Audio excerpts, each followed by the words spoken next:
Hello दोस्तों, स्वागत है आपका आपके अपने YouTube channel chase the goal के ऊपर।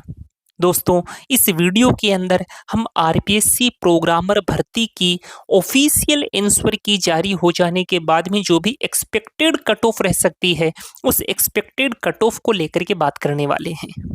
ये जाहिर सी बात है कि ऑफिशियल आंसर की से आपके जितने भी नंबर बन रहे थे, अब उन नंबर्स के अंदर आपको कुछ वेरिएशन देखने को मिले हैं। कुछ कैंडिडेट ऐसे हैं जिनके नंबर बढ़े भी हैं, कुछ कैंडिडेट ऐसे हैं जिनके नंबर कम भी हुए हैं। तो जो भी आपकी एक्सपेक्टेड कट ऑफ रह सकती है, उस एक्सपेक्टेड कट ऑफ के अंदर भी आपको कुछ वेरिएशन देखने को मिलेंगे। तो अब क्या वेरिएशन रह सकते हैं, आपकी एक्सपेक्टेड कट ऑफ क्या रह सकती है, वो सारी की सारी चर्चा हम इस वीडियो के माध्यम से करने वाले हैं। तो दोस्तों, आपको ये वीडियो शुरू से अंत तक देखना है। तो दोस्तों, यदि हम एक्सपेक्टेड कट ऑफ की बात करें, तो एक्सपेक्टेड कट ऑफ की तरफ चलने से पहले यदि हम इसके पेपर के पैटर्न की बात करें, तो इसके अंदर जो टोटल नंबर ऑफ पोस्ट हैं आपकी, वो है 352। दो पेपर इसमें ऑर्गेनाइज हुए, पेपर फर्स्ट और पेपर सेकंड। जो पेपर फर्स्ट है उसके अंदर 100 क्वेश्चन पूछे गए और वो 100 नंबर के थे। ऐसे ही पेपर सेकंड के अंदर 100 क्वेश्चन पूछे गए और वो भी 100 नंबर के थे। और इसके अंदर 1/3 नेगेटिव मार्किंग भी रखी गई थी। यानी कि देखा जाए तो यहाँ पर 200 क्वेश्चन 200 नंबर के पूछे गए थे, यानी कि एक क्वेश्चन जो था वो 1 नंबर का था। अब यहाँ पर एक खास बात है, एक ध्यान रखने वाली बात है कि यहाँ पर जो आपकी जनरल कैटेगरी, ईडब्ल्यूएस कैटेगरी और ओबीसी कैटेगरी को पेपर को क्वालिफाई करने के लिए जो भी मिनिमम क्वालिफाइंग मार्क्स का जो क्राइटेरिया रखा गया था, वो रखा गया था 40%।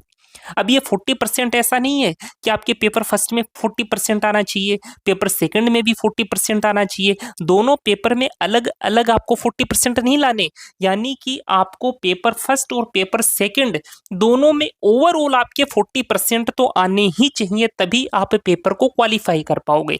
तो 200 नंबर का यदि आप 40% कैलकुलेट करोगे तो आएगा 80।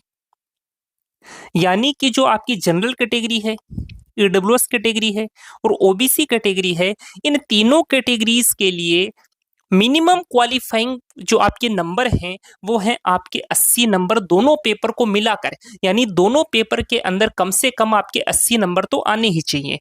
अब हम बात करें यदि एससी और एसटी कैटेगरी की, तो इनके लिए जो क्राइटेरिया है वो है 36%। यानी कि पेपर फर्स्ट और पेपर सेकंड दोनों के अंदर मिला करके आपके 36% तो कम से कम आने ही चाहिए। तो 200 नंबर का यदि आप 36% कैलकुलेट करोगे तो अपने पास आएगा 72 नंबर। यानी कि पेपर फर्स्ट और पेपर सेकंड के अंदर कम से कम आपके 72 नंबर तो आने ही चाहिए। इस केस में भी कई कैंडिडेट्स के कंफ्यूजन है कि अलग अलग पेपर में 36% चाहिए या फिर कंबाइंड दोनों पेपर के अंदर 36% चाहिए। तो दोस्तों, एससी और एसटी कैटेगरी को दोनों पेपर के अंदर कंबाइंड रूप से 36% नंबर लाना कंपलसरी है। तो ये तो हमने बात की इसके पेपर के पैटर्न को लेकर के। यदि थोड़ी बात इसकी अटेंडेंस को लेकर के हम करें, तो जब आपका फॉर्म निकला था तो उस दौरान 72,073 कैंडिडेट ऐसे थे जिन्होंने इस फॉर्म को अप्लाई किया था, लेकिन 36% कैंडिडेट ने ही ये पेपर दिया था। यानी कि अटेंडेंस जो थी आपकी 36% ही रही, बहुत कम अटेंडेंस ही यहाँ पर देखने को मिली। तो 72,073 का जब आप 36% कैलकुलेट करोगे तो आएगा 26,252। यानी कि 26,252 ऐसे कैंडिडेट हैं जिन्होंने ये पेपर दिया था। दोस्तों, अटेंडेंस का कभी भी आपके पेपर की कट ऑफ के ऊपर इफेक्ट नहीं पड़ता, क्योंकि पेपर देने वही कैंडिडेट नहीं जाते जिनकी या तो तैयारी नहीं हो पाती या जिनका कोर्स टाइम पर कंप्लीट नहीं हो पाता। लेकिन एक आध कैंडिडेट ऐसे भी होते हैं जिनकी कुछ मजबूरी फंस जाती है, जिसके कारण वो पेपर देने नहीं जाते। इसलिए अटेंडेंस चाहे कितनी भी कम हो, आपको कभी भी कट ऑफ के अंदर कोई वेरिएशन देखने को नहीं मिलेंगे। आप सूचना सहायक भर्ती को देख लो, सूचना सहायक भर्ती के अंदर अटेंडेंस जो थी वो महज आपके 52 या 53% अटेंडेंस थी, लेकिन उसकी कट ऑफ देखो आप 72 से 73% उसकी जनरल कैटेगरी की कट ऑफ गई थी। यानी कि अटेंडेंस का तो यहाँ पर आपके कट ऑफ के ऊपर आपको कोई फर्क देखने को नहीं मिलेगा। और कुछ कैंडिडेट ऐसे भी थे जिन्होंने पहला पेपर दिया लेकिन दूसरा पेपर वो देने ही नहीं गए, जबकि यहाँ पर तो दोनों पेपर देने कंपलसरी थे।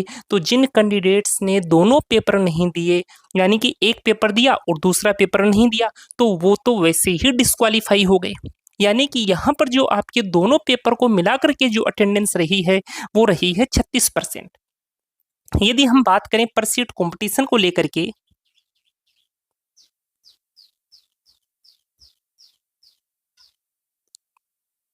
एक मिनट में इसको थोड़ा इरेज कर देता हूं।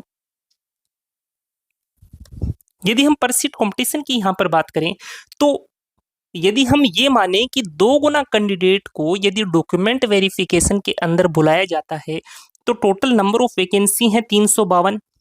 तो इसका 2 गुना आप करोगे तो आएगा 704, यानी कि 704 कैंडिडेट को डॉक्यूमेंट वेरिफिकेशन में बुलाया जाएगा।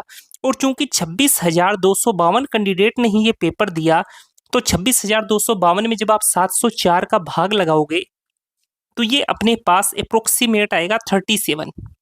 यानी कि डॉक्यूमेंट वेरिफिकेशन के अंदर एक सीट के ऊपर 37 कैंडिडेट के बीच में फाइट है। यदि हम फाइनल सिलेक्शन की बात करें तो वहां पर आपको 26,252 के अंदर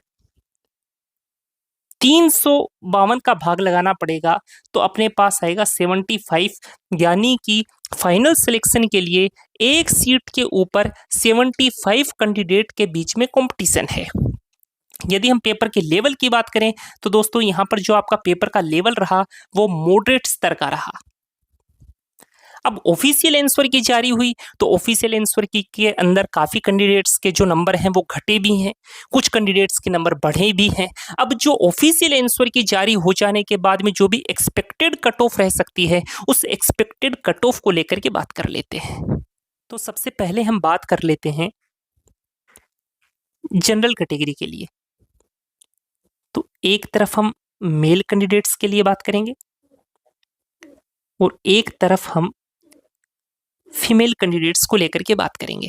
और दोस्तों ये जो आपको कट ऑफ बताई जा रही है ये एक संभावित कट ऑफ है। जब आपका रिजल्ट आएगा तो हो सकता है एक आध वेरिएशन आपको इसके अंदर देखने को मिल भी जाए। और ये जो कट ऑफ हम आपको बता रहे हैं ये एक पूर्णतः एनालिसिस करने के बाद में ही आपको बताई जा रही है। तो यदि हम जनरल कैटेगरी के अंदर मेल कैंडिडेट्स की बात करें तो 128 से 132 नंबर का जो स्कोर है वो जनरल कैटेगरी के मेल कैंडिडेट्स के लिए कहीं ना कहीं एक सेफ स्कोर हो सकता है। यदि हम फीमेल कैंडिडेट्स की बात करें तो 118 से 122 नंबर एक सेफ स्कोर है। यदि बात ईडब्ल्यूएस कैटेगरी की जाए तो ईडब्ल्यूएस कैटेगरी के लिए 123 से 127 नंबर। ईडब्ल्यूएस कैटेगरी के अंदर जो फीमेल कैंडिडेट्स हैं उनके लिए 114 से 118 नंबर एक सेफ स्कोर हो सकता है। यदि बात हम ओबीसी कैटेगरी को लेकर करें तो 127 नंबर से 130 नंबर। फॉर फीमेल कैंडिडेट्स 117 से 120 नंबर। यदि हम एमबीसी कैटेगरी की बात करें तो एमबीसी कैटेगरी के अंदर 112 से 116 नंबर मेल कैंडिडेट्स के लिए कहीं ना कहीं एक सेफ स्कोर हो सकता है। यदि हम एमबीसी कैटेगरी में फीमेल कैंडिडेट्स की बात करें तो 103 से 107 नंबर एक सेफ स्कोर है। यदि बात एससी कैटेगरी को लेकर करें तो 107 से 110 नंबर। यदि फीमेल कैंडिडेट्स की बात करें तो 102 से 105 नंबर एससी कैटेगरी के अंदर फीमेल कैंडिडेट्स के लिए कहीं ना कहीं एक सेफ स्कोर हो सकता है। यदि बात एसटी कैटेगरी को लेकर करें तो एसटी कैटेगरी में मेल कैंडिडेट्स के लिए 102 से 106 नंबर। और फीमेल कैंडिडेट्स के लिए 98 से 101 नंबर। तो दोस्तों इस हिसाब से कहीं ना कहीं आपको आपकी कट ऑफ देखने को मिल सकती है। और जैसे ही आरपीएससी प्रोग्रामर भर्ती से रिलेटेड कोई भी अपडेट हमें मिलेगी, हम इस चैनल के माध्यम से आपको अवगत जरूर करवाएंगे। इसलिए आपको इस चैनल को सब्सक्राइब कर देना है ताकि किसी भी अपडेट से आप मिस ना हो जाएं। और आपको यदि ये वीडियो पसंद आया है तो आप इस वीडियो को लाइक भी कीजिए, चैनल पर नए हैं तो चैनल को सब्सक्राइब भी कीजिए। हम दोस्तों मिलेंगे एक शानदार सी लेटेस्ट अपडेट के साथ, तब तक के लिए धन्यवाद दोस्तों।